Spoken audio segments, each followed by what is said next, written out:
চুক্তির মাধ্যমে আমাকে বিয়ে করতে হবে, এই হলো এগ্রিমেন্ট পেপার। এখানে সোজাসুজি লেখা আছে 1 বছর পর আমি তোমাকে ডিভোর্স দেবো।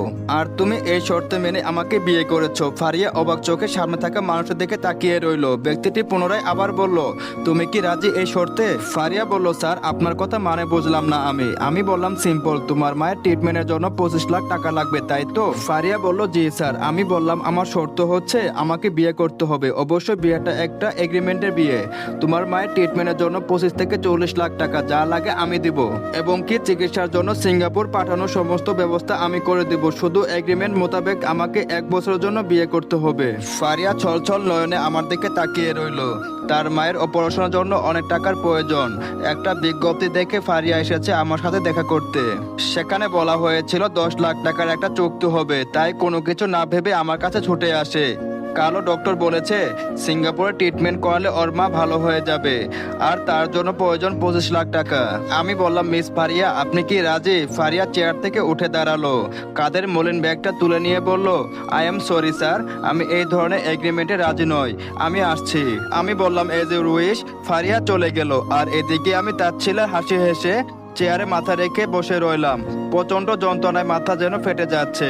গত 7 দিন ধরে ঘুম হচ্ছে না। হন্তদন্ত হয়ে পেপারে গোপন নিউজটা ছাপিয়েছি। অনেকেই আসে, কিন্তু আমার পছন্দ হয় না। তবে আমার কাছে ফারিয়া নামক মেয়েটা যোগ্য মনে হয়েছিল, কিন্তু মেয়েটা শর্ত শুনে লাপাত্তা হয়ে গেল। মাথার যন্ত্রণায় অসহ্য লাগছে সব। কপালে ধীর হস্তে মালিশ করতে করতে একটা নাম্বারে কল করলাম। Hi sweet heart, I am sorry, actually বিয়ারটা নিয়ে প্রচন্ড চাপে আছি। আমার প্রেমিকা বলল, ও বেবি প্লিজ, 1 বছরে তো ম্যানেজ করো কোনোভাবে। তুমি তো জানোই আমি আমার কোর্সটা কমপ্লিট না করে বাংলাদেশে ফিরতে পারবো না। আমি বললাম, আসলে আমি কিচ্ছু বুঝতেছি না। আমার বাবা মা আমাকে বিয়ে করানোর জন্য পাগল হয়ে গেছে। আমার প্রেমিকা আমাকে বলল, ও ফ্রিয়ান এত টেনশন করছে কেন? তুমি তো বললে এগ্রিমেন্টে বিয়ে করবে, তাহলে সমস্যাটা কোথায়? আমি বললাম, অ্যাকচুয়ালি আমার প্রেমিকা আমাকে বলল, নো মোর ওয়ার্ড, আমি তোমাকে ট্রাস্ট করি ডার্লিং, আই নো তুমি কোনো মেয়েকে ট্রাস্ট করবে না। আমি বললাম, থ্যাঙ্কস বেবি, এখন রাখছি কেমন? আমার প্রেমিকা বলল, ওকে ডার্লিং, তারপর আমাকে একটা কিস দিল। আর এদিকে ব্যস্ত নগরী ফুটপাত ধরে হেঁটে যাচ্ছে ফারিহা, চোখে অশ্রুধারা। পরিস্থিতি আজ ওকে কোথায় নামিয়ে আনলো? টাকার জন্য একটা মানুষের চুক্তির বউ হবে? ফারিয়ার ইচ্ছা হচ্ছে মাটিতে পা সরিয়ে কান্না করতে। বাবার কথা আজ খুব মনে পড়ছে। 1.5 বছর আগেও বাবা নামক মানুষটার ছায়া ছিল।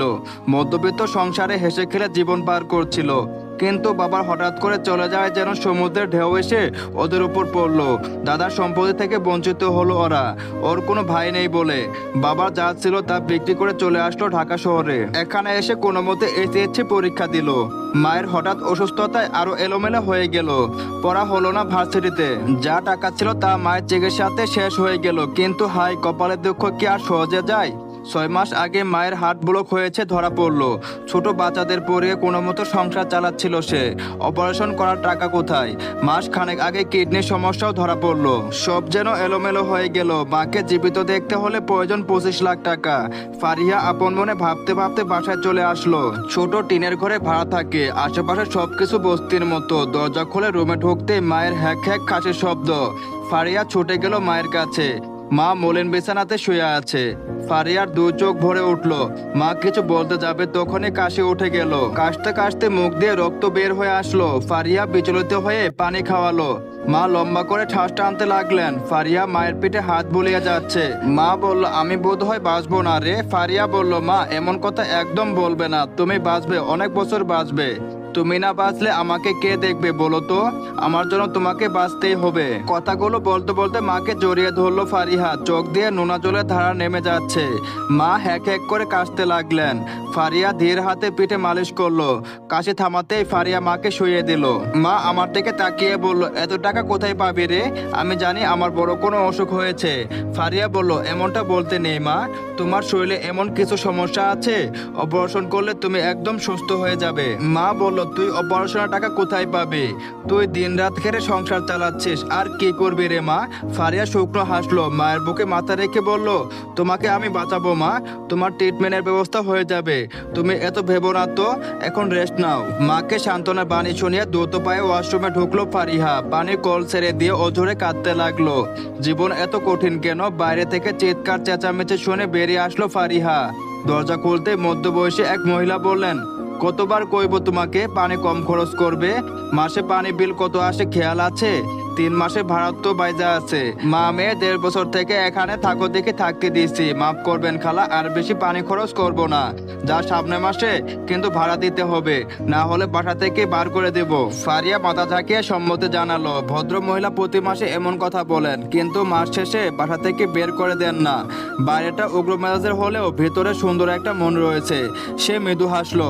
কৃতজ্ঞতার চোখে ভদ্র মহিলা যাওয়ার পানে তাকিয়ে রইলো। আমার অ্যাসিস্ট্যান্ট এসে বলল, স্যার স্যার, সকালে মেয়েটা আপনার সাথে দেখা করতে এসেছে।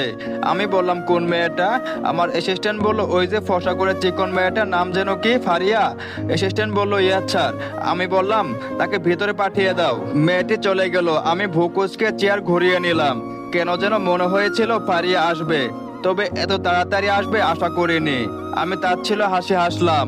তখন তো বেশ ভাব দেখিয়েছিলে, এখন গেল কোথায় এত ভাব? সেই তো আমার কাছে আসতেই হলো। প্রথমে নাকচ করার শাস্তি তো পেতে হবে মিস ফারিয়া আফরোজ। ফারিয়া বলল, মে আই কামিং স্যার? আমি বললাম, ইয়েস। গুটি গুটি পায়ে রুমে ঢুকলো ফারিয়া।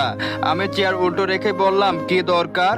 ফারিয়া বলল, স্যার অ্যাকচুয়ালি আমি না মানে বলেছিলাম যে। ফারিয়াকে তুতাতে দেখে আমি চেয়ার ঘুরিয়ে নিলাম। মেয়েটির উদ্দেশ্যে গ্লাসটা এগিয়ে চোখ দিয়ে ইশারা করলাম। ফারিয়া ঢক ঢক করে পানি গিলে ফেললো। আমি সামান্য ভাবনাতে পড়লাম, মেয়েটা মুখ এতটা শুকনো দেখাচ্ছে কেন? ফারিয়া লম্বা করে শ্বাস নিচ্ছে। আমি চোখের ইশারায় বসতে বললাম, তবে মেয়েটি বসলো না, বরং সমস্ত সংকোচ কাটিয়ে বলল, স্যার আমি এগ্রিমেন্ট পেপারে সাইন করতে রাজি। তার কথা শুনে আমার ঠোঁটে যেন হাসি চলে এলো। তবে সেই হাসি ভেদ করে সামান্য রগরগা কণ্ঠে বললাম, বাট এগ্রিমেন্টে তো আমি অন্য কাউকে। আর কিছু বলার সুযোগ দিল না ফারিয়া, সঙ্গে সঙ্গে আমার পায়ে লুটিয়ে পড়লো। ঘটনা এতটাই দ্রুত ঘটলো যে আমি অবাক চোখে তাকিয়ে রইলাম। বিষয়টা মাথায় খেলার আগে ফারিয়া কান্না মিশ্রিত গলা ভেসে আসলো, স্যার প্লিজ স্যার, আমার খুব প্রয়োজন। আমার মাকে বাঁচাতে হবে। প্লিজ স্যার, আপনি আমাকে ফিরিয়ে দিবেন না।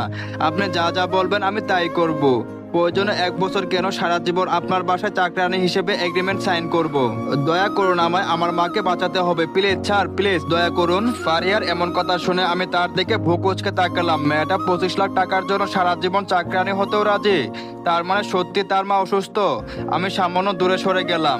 গলা ছেড়ে বললাম, ওঠো, তোমার মায়ের অবস্থা কেমন? ফারিয়া নাক টানতে লাগলো। গুটিয়ে যাওয়া জামাটা টেনে বলল, ভালো না স্যার, একটু আগে রক্ত বমি করছে। স্যার প্লিজ আমাকে ফিরিয়ে দিবেন না। আমি সমস্ত এগ্রিমেন্ট পেপারে সাইন করব।